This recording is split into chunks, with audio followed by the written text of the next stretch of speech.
Good morning! Ohayo gozaimasu! Ito ang buhay ng Disney Princess dito sa Japan. Sure! Ganda ng sikat ng araw, parang kahapon lang maghapon na ulan. Walang bakas man lang ng tubig ulan, tuyo na agad yung lupa. Pumunta na nga ako ngayon ng park, pero ito nga yung madadaanan ko. Yan nga pala yung Pandekoko. Alam nyo yun, pupunta lang naman ako ng park, pero ito yung madadaanan ko. Nakakagutom tuloy, hindi pa nga lang nagsisimula yung work. Nakakagutom tuloy. Sa kabilang side naman, ito naman yung supermarket. And ayan, naglabasan na nga yung mga ganitong worm. At dahil mainit na rin, lumalabas na rin sila sa mga lungga nila. Ang cute lang, kaya kinuhanan ko siya ng video. Behave naman siya, ayan, tingnan nyo.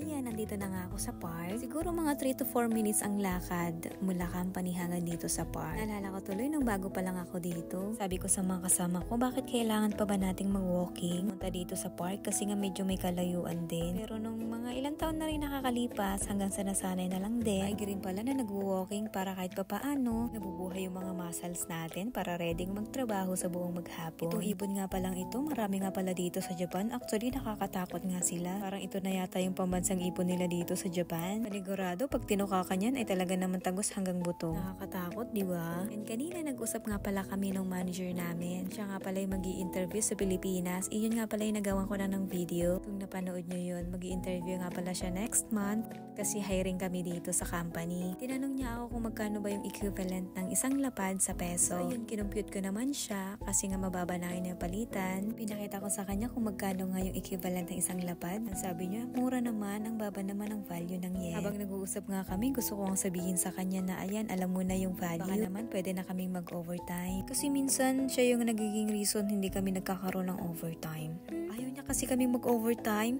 porket malaki yung sahod niya kasi sa amin.